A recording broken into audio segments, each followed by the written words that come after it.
What is your deepest, darkest secret? In 1996, I was 6 years old and a friend told me that computer mouse balls were worth as much as gold. Stupidly and with no plan, I stole one from the classroom computer. Our teacher got extremely angry and I got really scared I'd get caught. He had us all leave the room and go in one by one so that whoever stole it could anonymously put it back. I was too scared that somebody might see, so I didn't put it back. The next day, I was going to try to secretly return it, but a kid randomly emptily confessed that he was the one who stole it and his mom went to the store to buy a new one.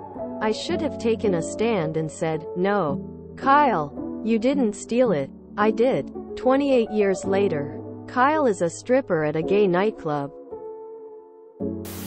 I've lived a boring, non-secretive life.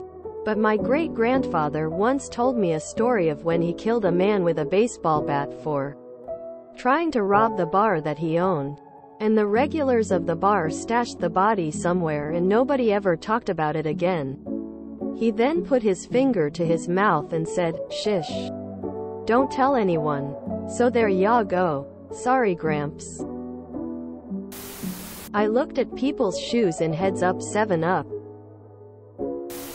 I am the culprit of the 1986 pudding cup incident, and not my sister.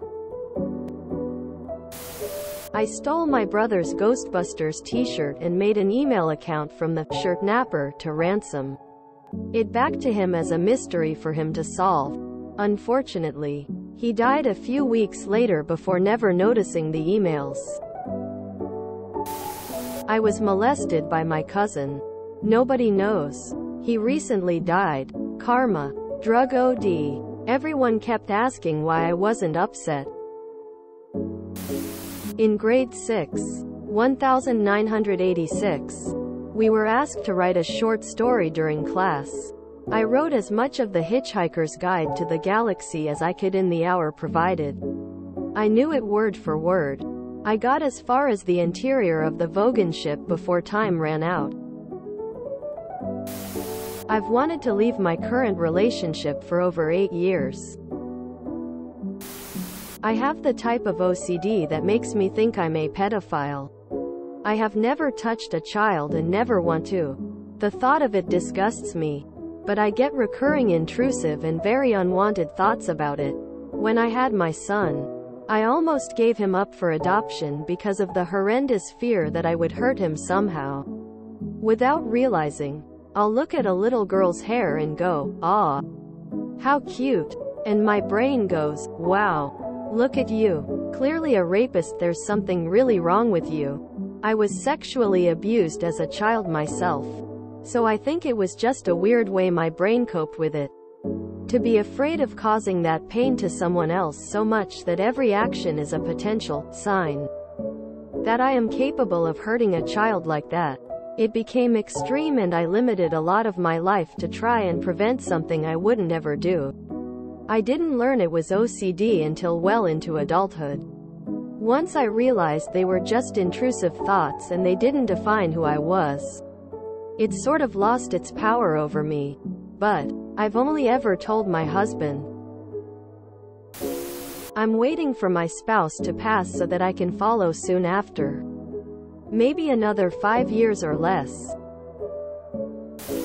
I once said I only had 5 avocados in self-checkout when I damn well knew there were 6 avocados in that bag.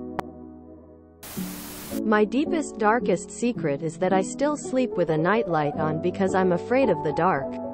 Don't judge me. It's comforting, okay? I've done steroids and attempted suicide. The only thing I've wanted in life is to be loved. Currently, my boss just sent me a dick pic and I liked it. In 3rd grade, I cheated on my history exam.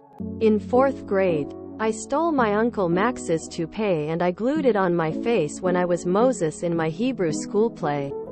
In 5th grade, I knocked my sister Edie down the stairs and I blamed it on the dog.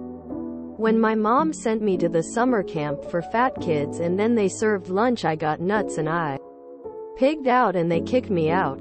But the worst thing I ever done, I mixed a pot of fake puke at home and then I went to this movie theater, hid the puke in my jacket, climbed up to the balcony and then I made a noise like this. Wah wah wah wah and then I dumped it over the side. All over the people in the audience. And then, this was horrible. All the people started getting sick and throwing up all over each other. I never felt so bad in my entire life. In 6th grade, one had a friend that lived across the country from me. We Skyped all the time and we were best friends. Well, one night when we were on Skype, she was talking about how she didn't want to live. Hung up abruptly and I've never heard from her since. For years I thought she put on a show, so she wouldn't have to talk to me. So, from 59 years old, I was always afraid to go number 2 in our house with a very accessible bathroom. I would hold it for hours. To the point of crossing my legs and holding on. I would, therefore, have a brown streaks that my mom had to clean. Until, one day, it all became too much and my dad screamed, "You want to act like a dog? Then I'll treat you like a dog." And he rubbed the soiled underwear in my face. I did stop because it was so humiliating. Discovered 36 years later in therapy that he was most likely sexually abusing me in the bathroom. I've never told another soul this. I would need to make a throwaway account for me to say, but I am too lazy to do that. First BJ was from my stepdad's brother's stepdaughter. Same age, and every time we meet up for the family gatherings, it happens. I've lost track how many times. We are both in our 40s now and we have never actually spoken about it. I banged my mom's sister. If you enjoyed this video, please check out our playlists full of similar content. Epic Ericast is like doom scrolling for your ears. Please like, share, and subscribe.